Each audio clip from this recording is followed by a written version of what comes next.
সময়ে সময়ে দেখা যায়, সময়ে সময়ে এখানে প্রকাশ্যে বাইর হয়ে যায় মুনাফিক গুলি, কথা ঠিক কিনা? বিশেষ করে বুট আইলে, কোনটা কোনটা আইলে সবগুলি দেখা যায় একেবারে। আল্লাহ বলেকে হেদায়েত করুক, সকলে বলেন আল্লাহুম্মা আমিন। ভাইয়ারা আমার, আল্লাহর রাসূল বিশ্বাস করে নিলেন, সঙ্গে দিলেন 10 জন সাহাবী।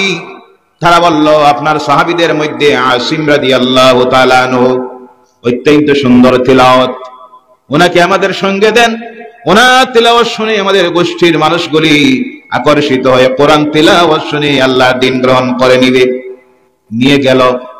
রাস্তায় যাওয়ার পর ওখান থেকে তারা মক্কায় খবর পাঠাইয়াছে, মক্কা থেকে 200 কাফের মুশরিকের বাহিনী রাস্তায় এসে আল্লাহ রাসূলের সাহাবীদেরকে ঘেরাও করল, আক্রমণ করল। 10 জন বিশিষ্ট সাহাবী কোরআন তিলাওয়াত জানতেন, এত সুন্দর তিলাওয়াত করতেন, যাদের নেতা বানিয়ে আমির বানিয়ে দিয়েছিলেন আল্লাহ রাসূল হযরত আসিম রাদিয়াল্লাহু তাআলা আনহুকে।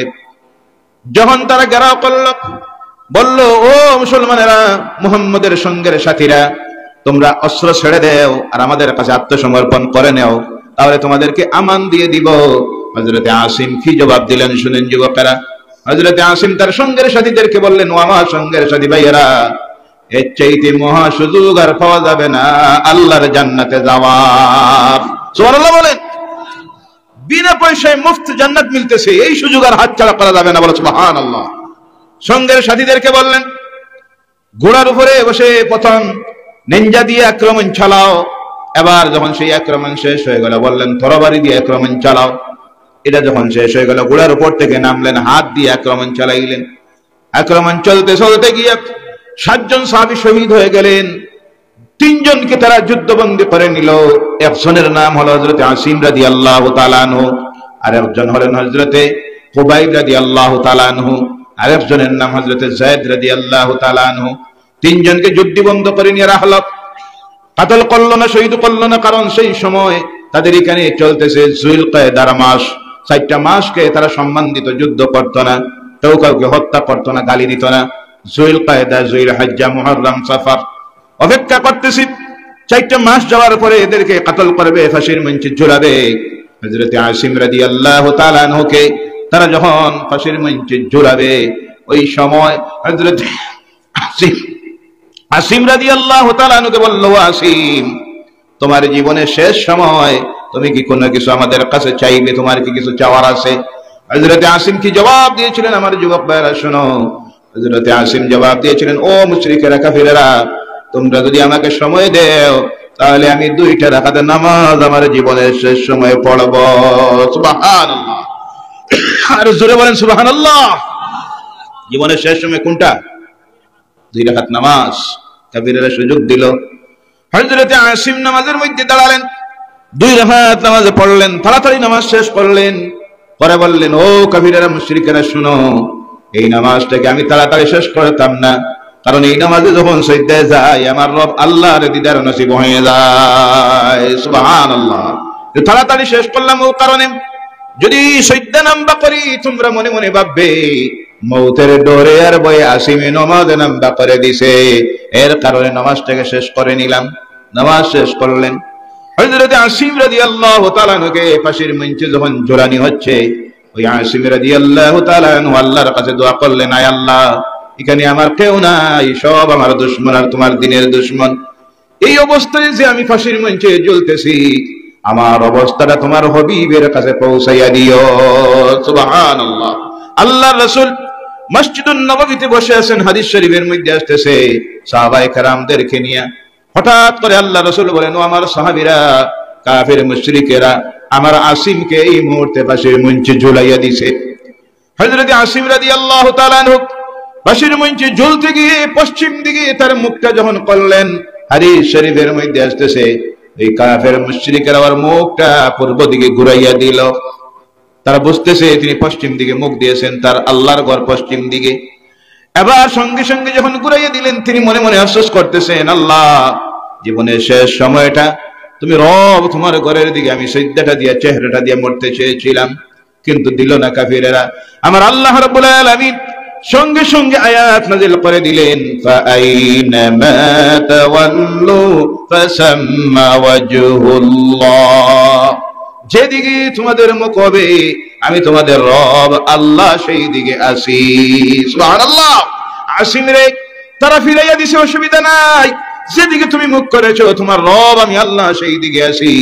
এবার আসিম রাদিয়াল্লাহু তাআলা আনহুকে তারা যখন ফাঁসি দিল, লাশ নামাইয়া রাখলো, কথাটা বলার উদ্দেশ্য হলো মুত্তাকি হয়ে গেলে এর হেফাজতের দায়িত্ব কে নিয়ে নেয়? হযরত আসিমের লাশ নামাইয়া যেমনে রাখছে, এদিকে মহিলা প্রতিজ্ঞা করেছে আসিমের মাথার খুলি দিয়ে মদ পান করবে। আসিম ফাঁসির মঞ্চে ঝুলতে গিয়ে বললেন, আয় আল্লাহ, আমার এই বডিটা, লাশটার গায়ে যেন কোনো কাফিরের হাতটা না লাগে। বলে সুবহানাল্লাহ।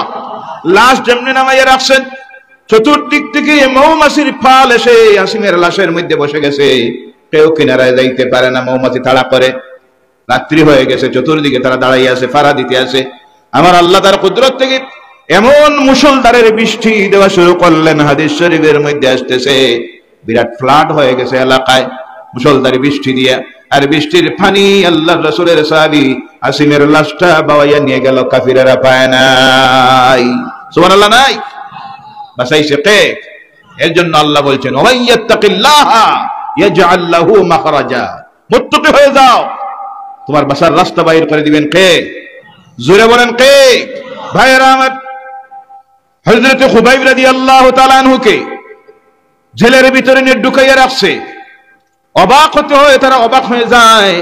কোনদিন সকালবেলায় গিয়ে দেখে খুবাইবের সামনে আঙ্গুর, সুবহানাল্লাহ, নাই, আপেল, বিভিন্ন ফল ফ্রুট। হাদিস শরীফের মধ্যে আসতেছে যে লোকটা নিয়ে জেলবন্দি করে রাখছে, এ দেখে অবাক হয়, আহারে, এই সময় তো মক্কার কোনো বাজারে আঙ্গুর নাই, আপেল নাই, ফল ফ্রুট নাই, আসে কোথা থেকে?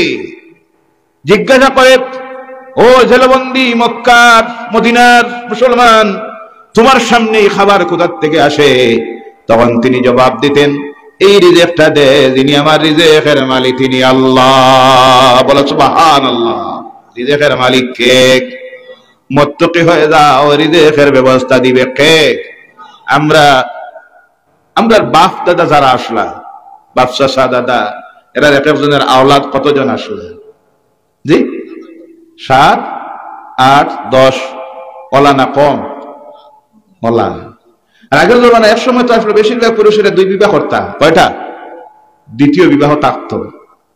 আচ্ছা, না হইলেও কমপক্ষে 7 জন 8 জন ছেলে মেয়ে, এরা খাওয়াইছইন বাঁচাইছইন না মরছইন? মাতেন না, খাওয়াইছইন বাঁচাইছইন। রোজগারও এত বেশি ছিল না, ব্যবসাও এত বেশি ছিল না, চাকরির সংখ্যাও এত বেশি ছিল না, ফসলের ফলনও এত বেশি ছিল না। আধুনিক পদ্ধতিতে বিভিন্ন টেকনোলজি ব্যবহার করে আজকে তো ফসলের ফলনও বাড়ছে, ব্যবসাও বাড়ছে, টাকা পয়সাও বাড়ছে, অভাবও দূর হয়েছে। কিন্তু দেখা যায় খানিয়ে পয় না, এখন হইল 1 বা 2, এর বাদে থালা মারো। কথা বোঝা যার? 3 হইলে অসুবিধা, খাওয়ানি যাইতো না, বাঁচানি যাইতো না। তার কারণ কি? কারণ হলো ওই যে আগের যারা চাকরিও যদিও বেশি ছিল না, বড় ব্যবসায়ীও ছিলেন না, ক্ষেত খামারে বেশিও ফলন হতো না, কিন্তু তারা ছিলেন মুত্তাকি পরহেজগার। কথা ঠিক কিনা? 5 ওয়াক্তের নামাজ পড়তেন, হালাল চিন্তা করতেন, হারামের ব্যবধান করতেন, মা বোনেরা কোরআন তিলাওয়াত করত, মুরব্বীরা কোরআন তিলাওয়াত করতেন, তাহাজ্জুদের নামাজ পড়তেন, ফজরের নামাজ পড়ে তাসবিহ নিয়ে ঘরে বসতেন। কথা ঠিক কিনা? এই যে অবস্থাটা যখন আল্লাহর পক্ষ থেকে রহমত বরকত আসতো, আর আল্লাহ তাদের রিজিকের ব্যবস্থা করে দিত, যার কারণে একটা পুরুষের 7, 8, 10টা ছেলে মেয়ে, কিন্তু একটাও না খাইয়া মরল না। আজকে দেখা যায় সব বাড়ছে, কিন্তু কমছে কোনটা? আল্লাহর ডর আর ভয় কমে গেছে, ইবাদত কমে গেছে, আল্লাহর নামের জিকির আজকার তাসবিহাত কমে যাওয়ার কারণে যদিও রিজিক বাড়ছে দেখা যায়, কিন্তু এর মধ্যে বরকত নাই। এর কারণে 2টা হওয়ার বাদে কয় আর না। ও আমার ভাইয়েরা মুসলমানেরা, আল্লাহ রিজিক দেয় কিভাবে?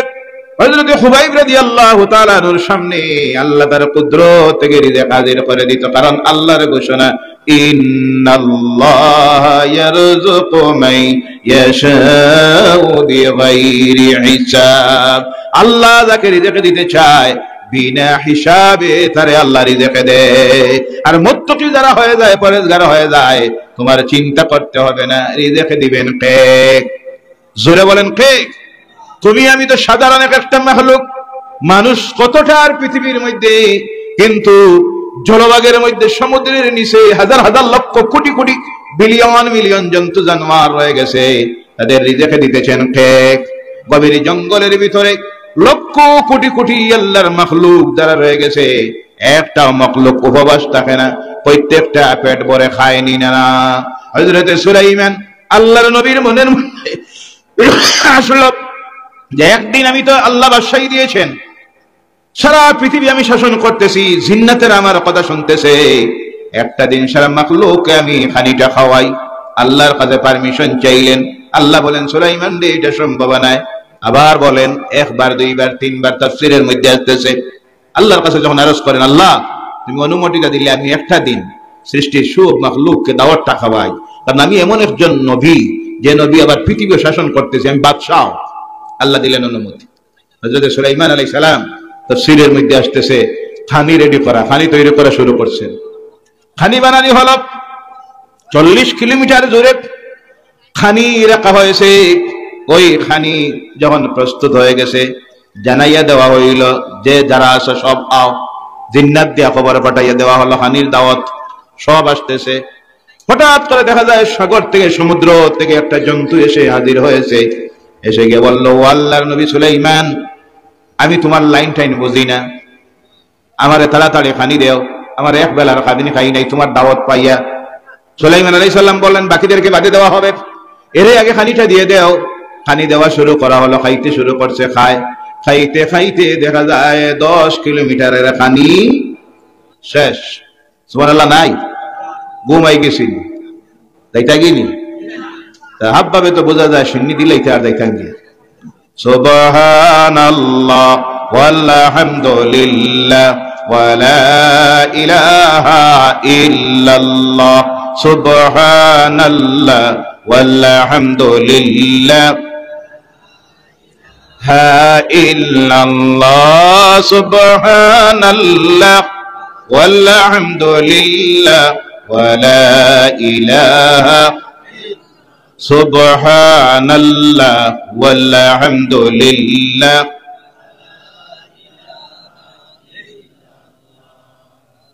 সুবহানাল্লাহ ওয়ালহামদুলিল্লাহ হা ইল্লাল্লাহু মুহাম্মাদুর রাসূলুল্লাহ সাল্লাল্লাহু আলাইহি ওয়াসাল্লাম। সুলাইমান চিন্তার মধ্যে পড়লেন, আর একটায় যদি 10 কিলোমিটারের খানি শেষ করে, বাকি তো সব রইল। বলা হলো, দেও, যত সময় লাগে দেও। দেওয়া চলতেছে, দিতে দিতে যা খানি তৈরি করা হয়েছিল সব খেয়ে নিল। সুবহানাল্লাহ নাই। এবার বলে সুলাইমান আর আসেনি। সুলাইমান চিন্তার মধ্যে পড়লেন। তখন সে বলল, ও সুলাইমান, তুমি যে খানিটা আমারে দিয়েছ, আমার পেটের 3 ভাগের 1 ভাগ এখনো ভরে নাই। সুবহানাল্লাহ নাই। ও সুলাইমান, তুমি জেনে রাখো, আমার রব যিনি আল্লাহ, যে আল্লাহ আমাকে তৈরি করেছেন, আমার এই পেটটা ভরে আল্লাহ রোজ 3 বার খানি দে। সুবহানাল্লাহ নাই। তুমি তো এক বেলা 3 ভাগের 1 ভাগ ভরতে পারছো না। সুবহানাল্লাহ। এর নাম আল্লাহ, এর নাম হুয়ার রাজ্জাক, তিনি হলেন রিজেকের মালিক। ইন্নাল্লাহা ইয়ারযুকু মান ইয়াশাউ বিগাইরি হিসাব। এ যখন রিজেক দেয় বিনা হিসাবে, তার এখানে কোনো হিসাব নাই। তখন সুলাইমান সিজদার মধ্যে পড়ে গেলেন আর বলেন, আল্লাহ ভুল হয়ে গেছে আমার। আল্লাহ বলেন, সুলাইমান আগে আমি বলেছি, এটা তোমার কাম নাই, এটা আমি আল্লাহর কাজ। কার কাজ? এই বিশ্বাস আমাদের আছে না নাই? জি আছে। রিজেক দেওয়ার মালিক কে? মুত্তাকি হয়ে যাও। হযরত খুবাইব জেলের ভিতরে, সারা মক্কায় তখন কোনো খানি নাই, খাজুর নাই, আপেল নাই, কিছু নাই, কিন্তু খুবাইবের সামনে হাজির হয়, খানি হাজির হয়। আমার আল্লাহ রাব্বুল আলামিন তো তার আগে ঘোষণা দিয়েছেন, যারা আল্লাহর রাস্তায় তাদের জীবনটাকে উৎসর্গ করে দেয়, আল্লাহ তাদেরকে রিজেক দিবে। এর জন্য আল্লাহ বলছেন, ওয়ালা তাহসাবান্নাল্লাযীনা কুতিলু ফী সাবিলিল্লাহি আমওয়াত বাল আহইয়াউন ইনদা রাব্বিহিম ইরযাকুন। বলো আল্লাহু আকবার। যারা আল্লাহর রাস্তায় তাদের নিজের জীবনটাকে উৎসর্গ করে দে, তাদেরকে তোমরা মৃত মনে করিও না, তারা জীবিত। কথা কার? তারা জীবিত, আর আল্লাহর পক্ষ থেকে তাদেরকে রিজিক দেওয়া হয়। ও আমার ভাইয়েরা, যুবকেরা, এর কারণে করজোরে অনুরোধ রাখি আপনাদেরকে বিপথে পরিচালিত করার জন্য আজ ইহুদি নাসারারা বিভিন্ন অপসংস্কৃতি তারা বাইরে করতেছে, আর সোশ্যাল মিডিয়ার মোবাইলের মাধ্যমে আমাদের ঘরে ঘরে ঢুকাইয়া দিতেছে। আল্লাহর ওয়াস্তে এই সময়ে তোমাকে ফলো করতে হবে, অনুকরণ করতে হবে এমন একজন মহামানবকে যার চরিত্রের মধ্যে কোনো দোষ নাই, ভুল নাই। যিনি হলেন মুহাম্মদুর রাসূলুল্লাহ সাল্লাল্লাহু আলাইহি ওয়াসাল্লাম, যার চরিত্রের সার্টিফিকেট দিয়েছেন আল্লাহ। আল্লাহ বলছেন ইন্নাকা লাআলা খুলুকিন আযীম। বলো সুবহানাল্লাহ। এমন এক মহামানব যার জীবনে একটা মুখ দিয়ে ভুল কথা বার হয় নাই। সুবহানাল্লাহ বলেন। জীবনে মিথ্যা কথা যিনি বলেন নাই, কাউকে গালি দেন নাই, কাউকে মারেন নাই, চোখ লাল করে কাউকে কথা বলেন নাই, কারোর এক টাকা আত্মসাৎ করেন নাই। এমন একজন মহামানব, যার কারণে ওর জীবনের একটা বই লিখতে গিয়ে এই ঝান্ডার নামে খ্রিস্টান একজন লেখক একটা বই লিখেছে, যে বইয়ের নাম হলো 100। পৃথিবীর নাম করা 100 জন রিসার্চ গবেষণা করছে, করে বইটা লিখতে গিয়ে বইয়ের 1 নম্বরে যার নাম দিয়েছে তিনি হলেন প্রফেট মুহাম্মদ সাল্লাল্লাহু আলাইহি সাল্লাম। যখন বইটা প্রকাশিত হলো, বিশ্বজুড়ে সমালোচনা শুরু হলো।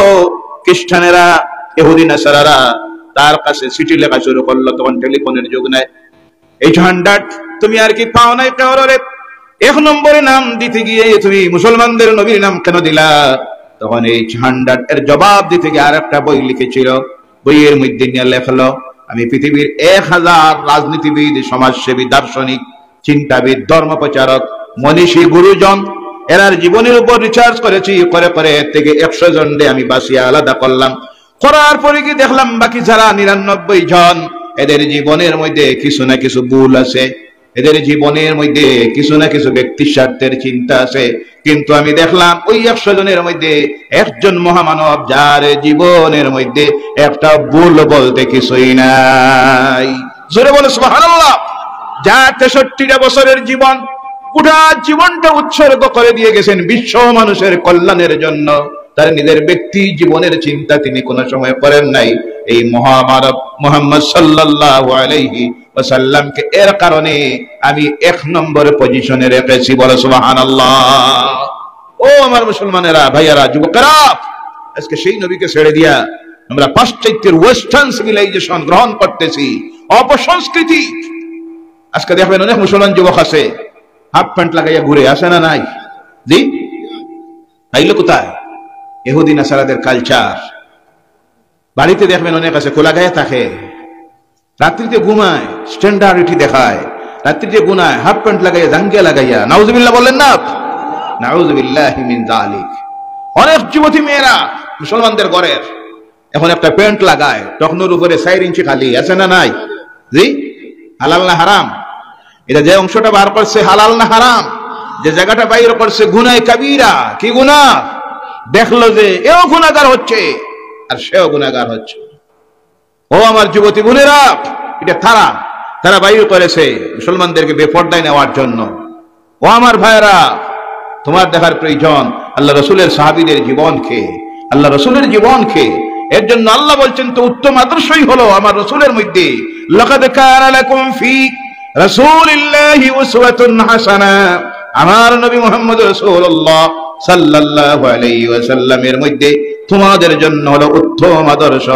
চরিত্র যদি বানাইতে হয়, ফলো যদি করতে হয়, মডেল হিসেবে যদি গ্রহণ করতে হয়, একমাত্র মুহাম্মদুর রাসূলুল্লাহ সাল্লাল্লাহু আলাইহি সাল্লামকে বাদ দিয়ে আমরা মুসলমানেরা কাউকে ফলো করতে পারি না।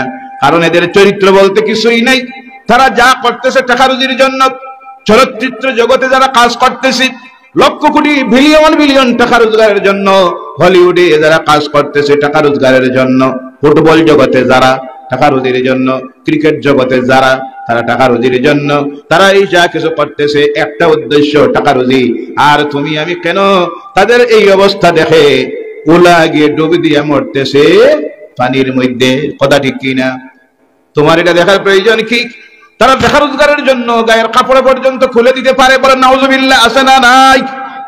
কেউ যদি বলে, চলচ্চিত্র জগতের কোন অভিনেত্রীকে যদি কেউ বলে $10,000 মিলিয়ন দেওয়া যাবে গায়ের কাপড় খুলে দে, খুলে দিব, কারণ তাদের ঈমান নাই, হায়া নাই, শরম নাই, একটা উদ্দেশ্য টাকা রোজগার। কয়টা? একটা, টাকা রুজি। কিন্তু তোমার আমার উদ্দেশ্য তো সেটা নয়। তোমার আমার উদ্দেশ্য এই পৃথিবীতে আওয়ার পরে হলো দুইটা। কয়টা?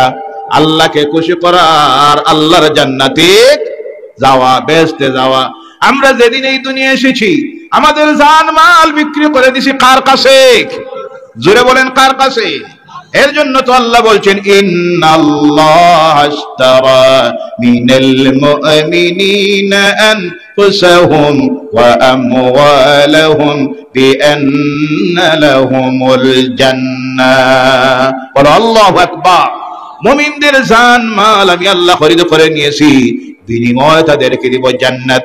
এর জন্য মুমিনেরা এই দুনিয়ায় চলতে গিয়ে ফলো করবো কারে? আল্লাহ রাসূল সাল্লাল্লাহু আলাইহি সাল্লামকে। ও আমার যুবক ভাইয়েরা, তরুণেরা, আপনারা ফিরে আসুন ইসলামের দিকে, আল্লাহর দ্বীনের দিকে। আল্লাহর দ্বীনের ঝান্ডাকে আপনারা হাতে নিন, নিলে পরে দেখবেন একদিন আসবে যেই দিন এই পৃথিবীর ইসলামের দুশমনেরা যারা আজ আমাদের দিকে চোখ রাঙাইতেছে, ইসলামের বিরুদ্ধে কথা বলতেছে, বিভিন্ন ষড়যন্ত্র করতেছে, এরা একদিন দেখবে এই মুসলমান যুবকেরা যখন মসজিদে আওয়াজ দেওয়া হয় আল্লাহু আকবার, হাইয়া আলাস সালাহ, সঙ্গে সঙ্গে মসজিদে গিয়ে ঢুকে যায়, তখন তারা বুঝতে পারবে এই জাতির বিরুদ্ধে ষড়যন্ত্র করে আর কামিয়াব হবে যাবে না, কারণ এই জাতির দ্বীনের দায়িত্ব নিয়েছে যুবকেরা। তাওফিক দিয়ে সবাই বলেন আল্লাহুম্মা আমিন। ও আমার ভাইয়েরা মুসলমানেরা, আল্লাহ এই যে নিয়ামত দিয়েছেন আপনাকে, সেই নিয়ামত সম্পর্কে কিয়ামতের দিন জিজ্ঞাসা করা হবে। বুড়াকির টাইম সম্পর্কে আল্লাহ জিজ্ঞাসা না যে বুড়াকি বয়সে আপনি সময়টা কোন জায়গায় কাটাইছেন, কারণ আল্লাহ ভালো বুঝতে পারতেছেন এই সময় বাবাদের আর যাওয়ার জায়গা নাই। তাসবিহ, লাঠি, মসজিদ, বাড়ি, নামাজ, জামাত, সুবহানাল্লাহ, এটা আল্লাহর জানা আছে। আল্লাহ জিজ্ঞাসা করবেন জোয়ানকির খালটাকে, কি খাল দিয়ে বিয়ে করেছো? সারা রাত্রি মোবাইল দেখে, ফেসবুকে, ইউটিউবে, না মদের রাস্তায়, জেনার রাস্তায়, চুরির রাস্তায়, কোনটায় বিয়ে করেছ? সেদিন যদি জবাব দিতে পারো আল্লাহ আমার জওয়ানকে কাজে লাগাইছি, আমি ব্যবসা করছি, চাকরি করছি, রাজনীতি করছি, কিন্তু 5 ওয়াক্তের নামাজ পড়েছি, বলে সুবহানাল্লাহ, হারাম থেকে বেঁচে রয়েছি, হালাল গ্রহণ করেছি, আমাকে আমার স্ত্রীকে পর্দায় রেখেছি, মেয়েকে পর্দায় রেখেছি, প্রতিবেশীর হক আদায় করেছি, এতিমের হক আদায় করেছি, সমাজের দুর্বল মানুষ যারা তাদের খেদমত করেছি, আল্লাহ তোমার ঘরের খেদমত করেছি। রাত্রিতে আমি জওয়ান, চাইলে ঘুমাইতে পারতাম, কিন্তু আমি রাত্রে 2টায় উঠে তাহাজ্জুদে দাঁড়াইয়া গেছি, বলে সুবহানাল্লাহ।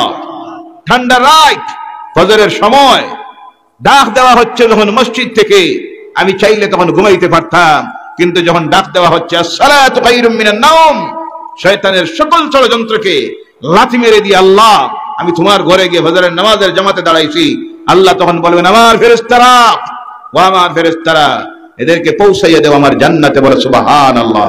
ও যুবকেরা, তরুণেরা, এমন একটা জীবন আমরা চাই কি চাই না? আওয়াজ করে বলেন চাই কি চাই না? কারা কারা চান একটাবার হাত উঠান আর বলেন নারায়ে তাকবীর, নারায়ে তাকবীর। আল্লাহ কবুল করুক, সকলে বলেন আল্লাহুম্মা আমিন। আমরা বসে আছি, এটা কার ঘরে? জোরে বলবেন কার ঘর? এর চাইতে সম্মানী আর ঘর জমিনে আছে?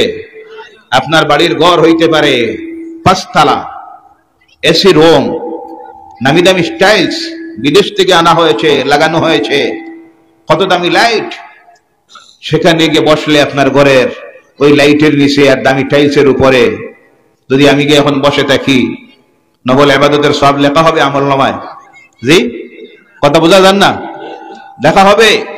কিন্তু এই ঘর যেখানে আপনি আমি ঢুকা মাত্র আল্লাহর রহমতের ফেরেশতার রহমতের চাদরের নিচে ঢুকে যাই, বলে সুবহানাল্লাহ। যত সময় বসে থাকি নফল ইবাদতের সব আল্লাহ লিখতে থাকে, বলেন সুবহানাল্লাহ। পৃথিবীতে সর্বপ্রথম কার ঘর তৈরি হয়েছে জানা নাই? প্রধানমন্ত্রীর, রাষ্ট্রপতির, আমেরিকার রাষ্ট্রপতির, দুনিয়ায় প্রথম ঘর কার বানানি হয়? আওয়াজ করে বলেন কার? এই পৃথিবীটা কার? এই জমিন কার? আকাশ কার? চন্দ্র কার? সূর্য কার? তারকারাজি কার? সব কার? আল্লাহ। এর জন্য আল্লাহর জমিনে আপনার ঘর আমার ঘর হবে না, জমিন যার হবে ঘর তার।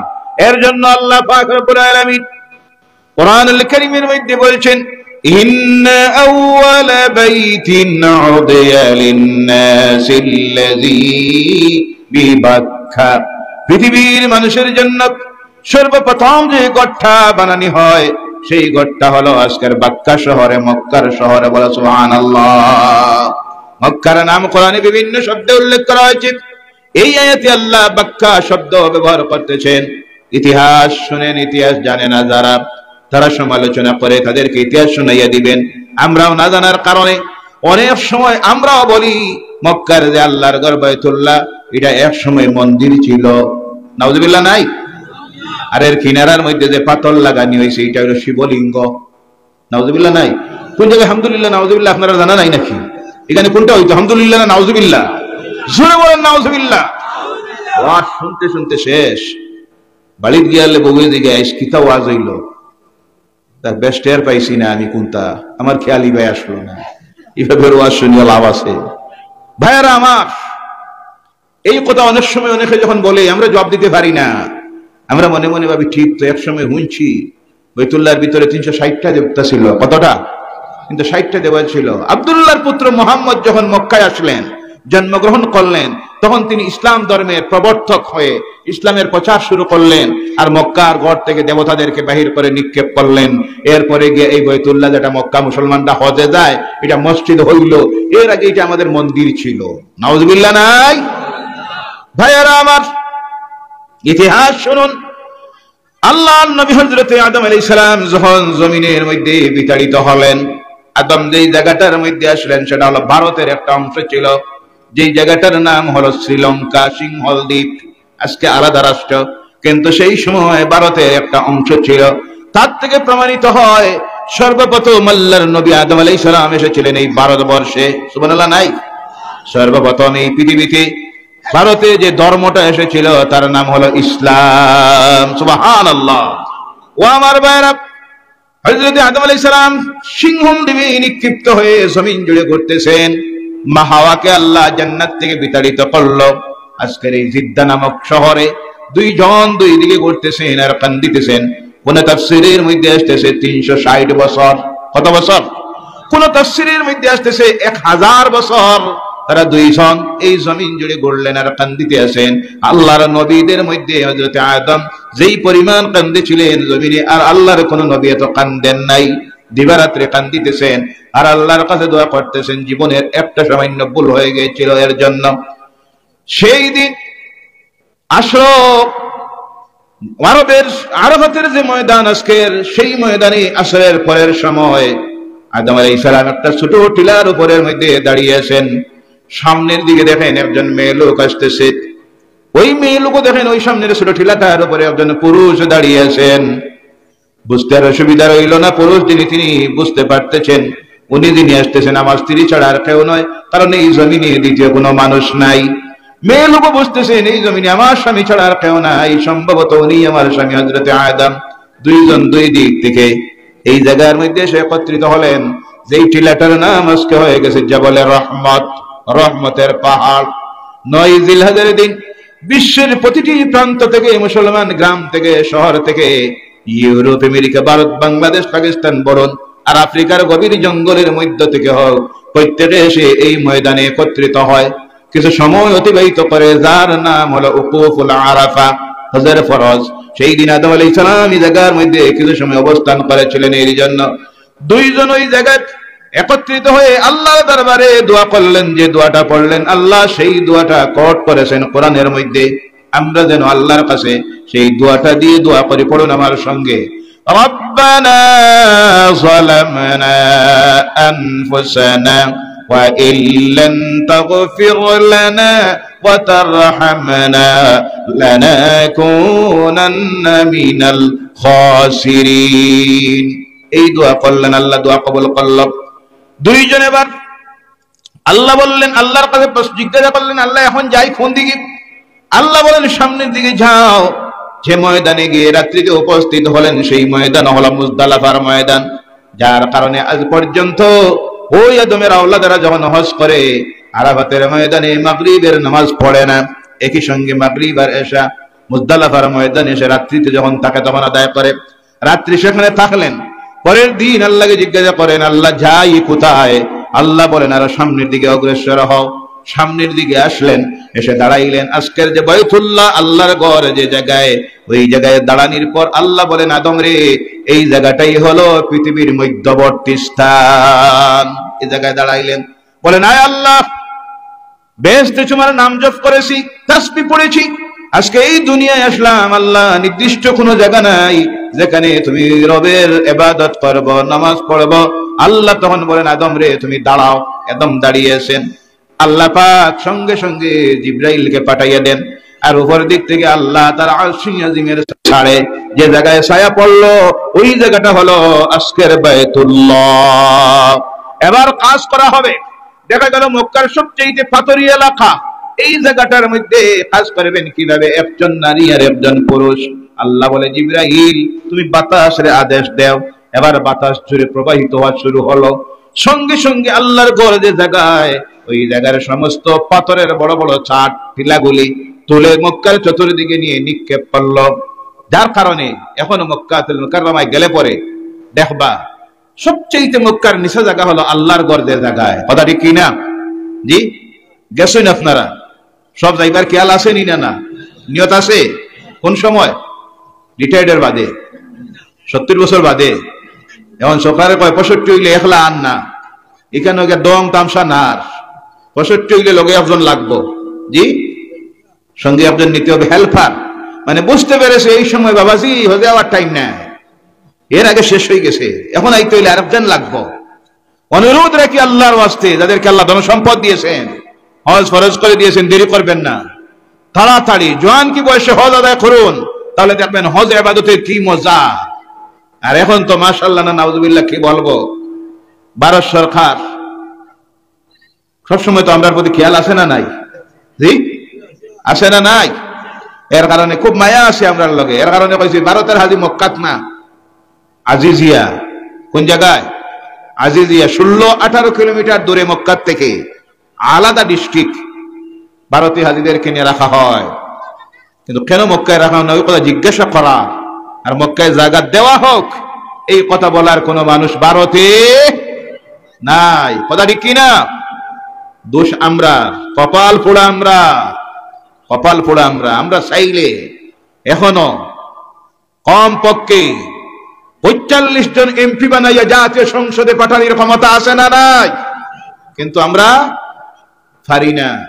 ভোট আইলে আমরা কল্লা বিক্রি দেই 500 টাকায়, হয়নি না? না, আহারে, খেয়ে জাতীয় সংসদে দাঁড়িয়ে বলবে ভারতীয় হাজিদেরকে কেন আজিজিয়া রাখা হয়? যারা পৃথিবীর হাজিরা মক্কা সিটিতে থাকে, আর এরা কেন শুধু আজিজিয়ায়? 2টা বাস বদলে আইতে হয়। তো অনেক হাজিরা বয়স্ক যারা মহিলা, যারা হারাম শরীফে তারা নামাজে আয় না, ওখানে লোকাল মসজিদে পড়ে, না হয় বিল্ডিং এ পড়ে। হরমের নামাজের জামাত থেকে সব থেকে বঞ্চিত হলো, যেখানে 1 রাকাত পড়লে 1 লক্ষ রাকাতের সওয়াব। বলো সুবহানাল্লাহ।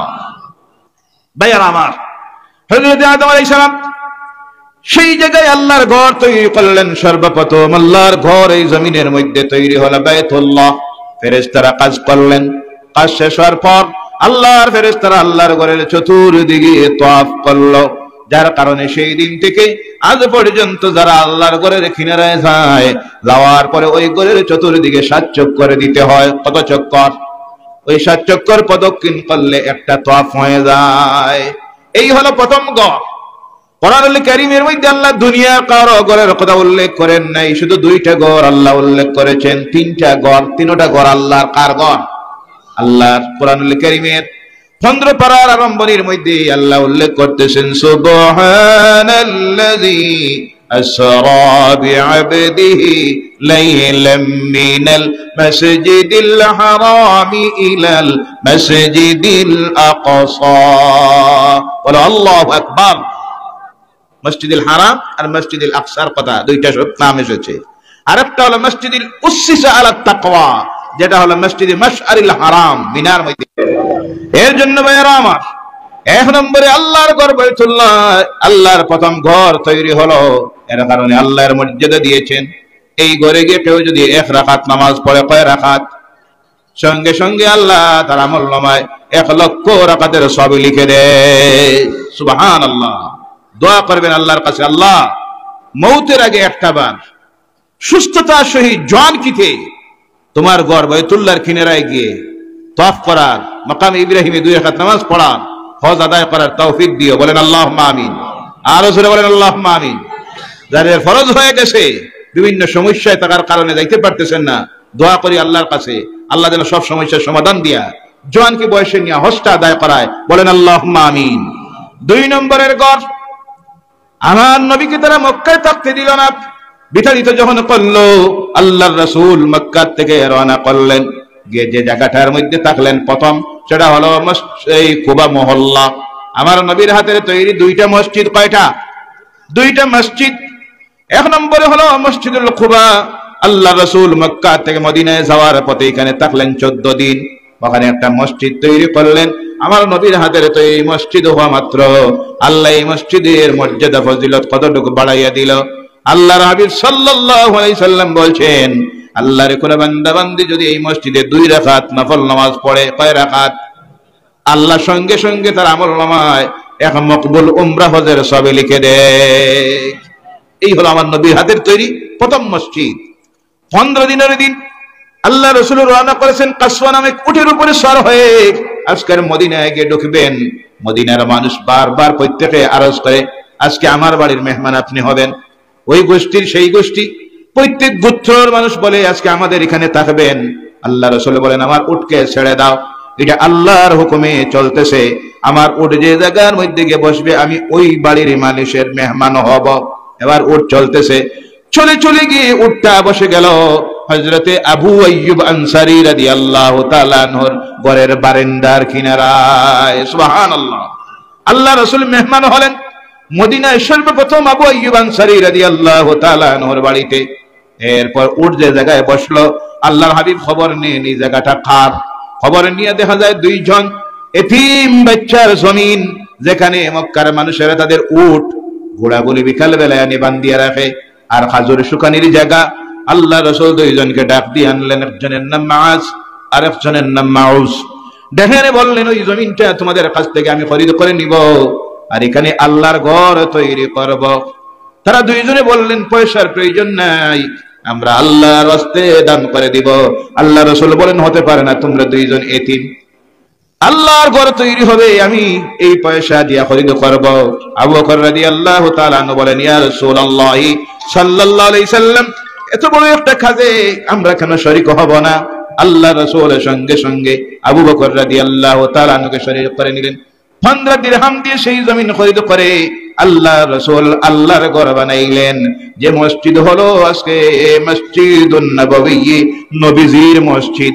যে মসজিদে যদি আল্লাহর কোন বান্দা গিয়ে 1 রাকাত নামাজ পড়ে, কয় রাকাত? কয় রাকাত? সঙ্গে সঙ্গে আল্লাহ পাক তার আমলনামায় 50,000 রাকাতের সওয়াব লিখে দেয়। সুবহানাল্লাহ বলেন। আমার নবী যে মসজিদ বানাইলেন, উপরে তখন দেওয়া হলো খাজুরের গাছ, সিরিয়া টুকরা করে, আর উপরে মধ্যে পাতা বিছাইয়া, খাজুরের পাতা বিছাইয়া এর উপরে মাটি দিলেন। বৃষ্টি তো কম হয়, কোন সময় বৃষ্টি হইতো। আল্লাহ রাসূল নামাজ পড়তে গিয়ে, নামাজ শেষ করার পরে হাদিসের মধ্যে আসতেছে, এইভাবে কপাল আর নাক পরিষ্কার করতেন। কোন সময় কাদা লেগে যাইতো, কোন সময় ধুলাবালি লেগে যাইতো। পরবর্তীতে আজকে সেই মসজিদ এমন মসজিদ হয়েছে, বিশ্বের মুসলমানেরা, বিশেষ করে সৌদি আরবের ক্ষমতায় যারা আছে, খাদিমুল হারামাইন যাকে বলা হয়, 2 হরম শরীফের খাদিম, তারা আজকে এই মসজিদ এমন মসজিদ বানাইয়াছে, যেহেতু তাপ নিয়ন্ত্রিত মসজিদ, যে মসজিদের ভিতরে আর উঠানে মিলাইয়া একসঙ্গে 7 লক্ষ মুসলমানেরা নামাজে পড়ে। সুবহানাল্লাহ। নাই মুসলমানদের এই ক্ষমতা আছে না নাই? কথা বলেন, আছে না নাই? 1 টাকারও সরকারের প্রয়োজন হয় না। মুসলমানরা, আল্লাহ তাদেরকে একটা ক্ষমতা দিয়েছে, যেটা হলো দান। যেটা কোনটা? অন্যান্য ধর্মের অনেক মানুষ অনেক সময় অবাক হয়ে যায়, আপনাদের একটা মাদ্রাসা 1,500, 2,000, 3,000, 5,000, 10,000, 15,000 ছাত্র, দিন রাত খাওয়া দাওয়া করে, 10 তলা 15 তলা বিল্ডিং, পানি ফ্রি, কাপড় ফ্রি, বই কিতাব সব ফ্রি, শিক্ষক যারা, স্টাফ যারা কোয়ার্টারে থাকে, বেতন দেওয়া হয়। বৎসরে কি হয়েছে? বৎসরে আয় 80 কোটি টাকা। সুবহানাল্লাহ। নাই? আসমান থেকে আয় কে দেয়? মুসলমানরা। সুবহানাল্লাহ বলেন। মুসলমানদের হাতে এই পাওয়ার আছে না নাই? এই ক্ষমতা দিয়েছেন কে? আল্লাহ পাক দিয়েছেন। খরচ হয় 82 কোটি টাকা, 80 কোটি, 82 কোটি এক একটা মাদ্রাসার বাৎসরিক আয় আর ব্যয় যখন শুনে মাথা ঘুরায়, কয় কি অবস্থা। তখন চিন্তা করি, যখন পায় না কোন সময় তারা নিজের সান্ত্বনা দেওয়ার জন্য কয় এটা সব হলো পেট্রো ডলার। কি ডলার? সৌদি আরব থেকে পাশ্চাত্যের দেশগুলির টাকার অভাব নাই, সোনার খনি, রূপার খনি, তেলের খনি এরা পাঠাইয়া দেয়। এক টাকাও বিদেশ থেকে আসে না। প্রতিটি মসজিদ মাদ্রাসা মুসলমানরা নিজের হাতের আল্লাহর দেওয়া দান দিয়ে চালায়। কথা ঠিক কিনা? আজকে সেই মসজিদ আল্লাহ রসুলের হাতের তৈরি মসজিদ, ওই মসজিদের কালারটা আলাদা, নিচে সাদা কার্পেট থাকে, ফিলার যেগুলি তার কালারও আলাদা। আমার নবীর হাতের তৈরি হওয়ার কারণে আল্লাহ কি মর্যাদা দিল, এই টুকরাটাকে আল্লাহ জান্নাতের বাগান বানাইয়া দিল। জোরে বলে সুবহানাল্লাহ। এর জন্য আল্লাহ রাসূল বলছেন, আমার হুজরাত থেকে শুরু করে আমার ওই মিম্বার এর মধ্যবর্তী যে জায়গা, হাজারিয়াদিল জান্নাহ, এটা হলো আল্লাহর জান্নাতের বাগান। সুবহানাল্লাহ। এর কারণে কিতাবের মধ্যে আসতেছে, আল্লাহর কোন বান্দা বান্দি যদি এই জায়গায় ঢুকে 2 রাকাত নামাজ পড়ে নেয়, কয় রাকাত? আল্লাহ পাক কিয়ামতের দিন এর জন্য জান্নাতটা ওয়াজিব করে দেয়। আল্লাহ পাক আমাদের প্রত্যেককে যেন ওই রিয়াদুল জান্নাতে ঢুকে 2 রাকাত নামাজ পড়ার তৌফিক দেয়। বলেন আল্লাহুম্মা আমিন। ও আমার ভাইয়েরা মুসলমানেরা, মুসলমানদেরকে আল্লাহ এই ক্ষমতা দিয়েছেন। এর জন্য এই মসজিদগুলি যেগুলি দুনিয়ায় আছে, ওই যে মসজিদে আপনারা বসে আছেন, এই মসজিদে কিয়ামত যেদিন হবে দুনিয়ার সব ধ্বংস হয়ে যাবে, কিন্তু আল্লাহ তার ঘর ভাঙবে না। সুবহানাল্লাহ বলেন। সব ফানাফিল্লাহ, ধ্বংস আর ধ্বংস। আকাশ তারকারাজি ধূলিকণার মতো উঠতে থাকবে। ইসরাফিল যখন সিংহায় পতন ফুঁক দিবেন, কিন্তু আল্লাহর ঘর জায়গার মধ্যে থাকবে। এর জ্বলন্ত প্রমাণ বিভিন্ন সময় আল্লাহ দেখায়। গুজরাটে একবার ভূমিকম্প হইল। ভূমিকম্পে গোটা একটা সিটি, ভুজ নামের একটা সিটি নিশ্চিহ্ন হয়ে গেল। সাংবাদিকেরা যখন সেখানে গেল এই অবস্থাটা ফটো কভার করার জন্য, নিউজ কালেকশনের জন্য, যাওয়ার পরে গিয়ে অবাক, গিয়া দেখে এখানের মধ্যে সব ধ্বংস, 10 তলা 20 তলা বিল্ডিং ধ্বংস হয়ে গেছে, কিন্তু একটা মসজিদ ছিল এই অবস্থায় ছিল, সেই অবস্থায় রয়ে গেছে। ভূমিকম্পের সামান্য আসর আল্লাহর ঘরে লাগে নাই। বলে সুবহানাল্লাহ। আল্লাহ দেখাইয়া দিল কিয়ামতের দিন যেদিন পৃথিবী ধ্বংস হবে, আমার ঘর বলে জায়গার মধ্যে থাকবে। এর জ্বলন্ত প্রমাণ দেখো, 20 তলা 10 তলা বিল্ডিং আমি ধ্বংস করে দিলাম, কিন্তু আমার ঘরকে আমি হেফাজত করলাম। কিয়ামতের দিন সমস্ত মসজিদ হাশরের ময়দানে গিয়ে হাজির হবে। সুবহানাল্লাহ বলেন। এই যে মসজিদ কিয়ামতের দিন হাশরের ময়দানে গিয়ে হাজির হবে। আল্লাহ সেই দিন মানুষের মুখমণ্ডল বন্ধ করে দিবেন, কেউ কথা বলতে পারবে? দুনিয়ায় শুধু মানুষ কথা বলে, সেই দিন অন্যান্য মাখলুক পারবে না। আল্লাহ কোরআনুল কারীমের মধ্যে বলতেছেন, আল-ইয়াওমা নাখতিমু আলা আফওয়াহিহিম ওয়া তুকাল্লিমুনা আইদিহিম ওয়া তাশহাদু আরজুলুহুম বিমা কানু ইয়াকসিবুন। এমন এক দিন আসবে যেই দিন তোমাদের মুখমণ্ডল বন্ধ করে দেওয়া হবে। সেই দিন তোমাদের হাত, তোমাদের পা, তোমাদের অঙ্গগুলি আল্লাহর কাছে কথা বলবে, আল্লাহর কাছে সাক্ষী দিবে। এই দিন দুনিয়ার মসজিদগুলি মুখ আল্লাহ খুলে দিবেন। কিতাবের মধ্যে আসতেছে সেই দিন মসজিদ মানুষের মতো কথা বলবে। সুবহানাল্লাহ নাই? আল্লাহর কাছে মসজিদ আরজ করবে। মসজিদ বানানোর কারণে বেহেশতে যাওয়া যায়, মসজিদ বানানোর কারণে দুজখেও যাওয়া যায়। 2টা দিক আছে। কিছু মসজিদ, দুনিয়ার সমস্ত মসজিদকে আল্লাহ ফাইনজানা মসজিদকে দামি মসজিদের সঙ্গে মিলাইয়া দিবে। সমস্ত মসজিদ বলে গিয়ে আল্লাহর ঘরের সঙ্গে মিলিত হয়ে যাবে মক্কা। এরপর আল্লাহ বলবেন, ও মসজিদ, তোমরা সব চলে আমার জান্নাতের টুকরা, চলে যাও জান্নাতে। মসজিদ এবার বলবে, আল্লাহ আমাদের কিছু বলার আছে, চাওয়ার আছে। মানুষের মতো কথা বলবে। আল্লাহ বলবেন, বলো তো।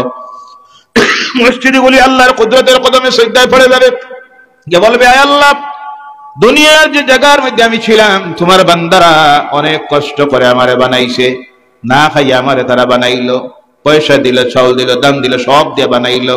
আর বানানির পরে আল্লাহ প্রতিদিন পেট ভরে 5 বার আমাকে খাবার দিয়েছে, গরমের দিনে হোক ঠান্ডার দিনে হোক, অসুস্থ অবস্থায় সুস্থ অবস্থায়, ফ্লাড হোক যা হোক না কেন, আমাকে কোনোদিন বলে নাই, আমার ইজ্জত দিয়েছে, সম্মান দিয়েছে, আমার ভিতরে বাতি জ্বালাইছে। আয় আল্লাহ আমাকে সুন্দর করেছে, 5 ওয়াক্তের নামাজের জামাত পড়েছে। আল্লাহ আজকে তোমার কুদরতের কদমে পড়ি আমি আরজ করি মাবুদে, ওই মহল্লাবাসীদেরকে যত সময় আমার সঙ্গে জান্নাতে দিবা না, আমি তোমার জান্নাতে যাব না। সুবহানাল্লাহ। আল্লাহ মসজিদের সুপারিশ সেদিন কবুল করবেন, আর সেই মহল্লাবাসীদেরকে মসজিদের ভিতরে ঢুকাই আল্লাহর জান্নাতে পৌঁছাই দিবেন, বলে সুবহানাল্লাহ। এতে বোঝা গেল মসজিদ বানাই বেহেশতে যাওয়া যায়নি না। আবার মসজিদ বানাইয়া অনেক মানুষ দুজকে যাবে। কোথায় যাবে? মসজিদ আরজ করবে, আল্লাহ যে জায়গায় আমি ছিলাম তোমার বান্দারা আমার বানাইলো, কিন্তু আমার রিজিক দিল না, আমার ইজ্জত দিল না, সম্মান দিল না, আজান পর্যন্ত হইল না, বাতিও জ্বালাইল না, আজান হইতো 4-5 জন মাত্র আইতো, আমার রিজিক দিল না। আল্লাহ আজকে তোমার কুদরতের কদমে পড়ে আমি আরজ করি মাবুদ, এদেরকে যত সময় তুমি জাহান্নামে দিবে না, আমি তোমার কুদরত থেকে মাথা তুলব না। আল্লাহ তখন মসজিদের সুপারিশ গ্রহণ করে নিবেন, আর ওই মসজিদের সুপারিশে অগণিত মহল্লাবাসীদেরকে আল্লাহ জাহান্নামের মধ্যে পৌঁছাইয়া দিবে। বলো নাউযুবিল্লাহ। এর কারণে আমার ভাইয়েরা, আল্লাহ রাব্বুল আলামিন আমাদেরকে এই শক্তি দিয়েছেন, মুসলমানদেরকে। আমরা সবচেয়ে বড় মুসলমানদের হাতের পাওয়ার হলো, মুসলমানরা আল্লাহর রাস্তায় যখন দেয়, এই বিশ্বাস আছে, এর বদলা আসে না নাই। কোন দিন? কিয়ামতের দিন। কোন দিন? অন্য ছাড়া তারা দেয় না, কারণ তারা নিজেও তো বুঝে না, যা দিয়া পাইতাম কোন দিন, পাওয়ার তার কোনো দিন নাই। এই বিশ্বাস তো নাই। আমাদের বিশ্বাস আছে, আমাদের আরেকটা জীবন রয়ে গেছে, পরকালের জীবন। কোন জীবন? যেই দিন আমার মাও কোনো কাজে লাগবে না, স্ত্রীও না, ছেলেও না, মেয়েও না।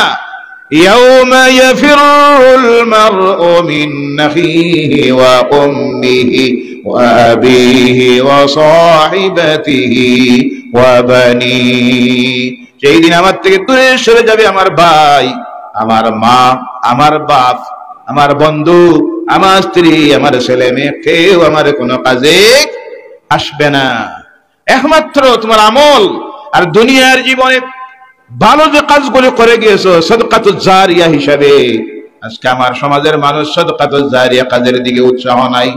একটা রাস্তা যদি একটা এলাকায় হয়, ওই রাস্তা দিয়ে যতদিন মানুষ চলবে, গাড়ি চলবে, জন্তু জানোয়ার চলবে, যে কোনো ধর্মের মানুষ হোক না কেন, কিয়ামত পর্যন্ত যারা দিল সব পাইবনি না। না কথা বলেন। কিন্তু আমাদের সমাজের মানুষের কাম হইলো রাস্তা আঠাও। জি, অনেকে দেখবেন বেড়া, প্রত্যেক বছর বেড়া 2 ইঞ্চি হরায়, জি, বেড়ার ভিতরে ঢুকায়, মনে মনে ভাবে কবরের জায়গা শর্ট হয়ে গেছে, বাড়াইতে আছে রাস্তা। 2 বছর আগে আপনি গেলেন যে রাস্তাটা দেখেন একটু বড় গাড়ি ঢুকে, 2-3 বছর পরে গিয়ে দেখেন গাড়ি ঢুকে না, বাড়াইতে আছে, বেড়া ঠেলে আর বাড়ায়, মনে মনে ভাবে সম্পত্তিটা বেড়ার নিচে। একটা বার ব্রেইনে কোথায় না, এখানে যদি আমার 5 ইঞ্চি যায়, কিয়ামত পর্যন্ত, কতদিন পর্যন্ত? কিয়ামত পর্যন্ত সওয়াব আর সওয়াব কবরে বসে বসে বলে সুবহানাল্লাহ। আর মানুষ চলবে, সওয়াব হবে, আমরা বুঝি না। ও আমার ভাইয়েরা, মুসলমানেরা, এর জন্য আল্লাহর ঘর যখন সুযোগ আসবে দেওয়ার, আমি অনেক সময় বলি নিজের হাতে দিবা। এই দেওয়াতে যে মজা, পরের দেওয়ায় সেই মজা নাই। আর এটা আশাও করবা না, এটা আশাও করবা না যে আমি যাইমু গিয়া লক্ষ কোটি টাকার ব্যাংক ব্যালেন্স, জমিন সম্পত্তি সব রেখে যাইমু, আমার ছেলে দিব। এই আশা আজকে করা, বহুত বাবারা আছেন ব্যাংক ব্যালেন্স রেখে গেছেন লক্ষ লক্ষ টাকা, এখন ছেলে করে কি, রায় তৈলে গরম পানি 2 বোতল। কয় বোতল? 2 বোতল।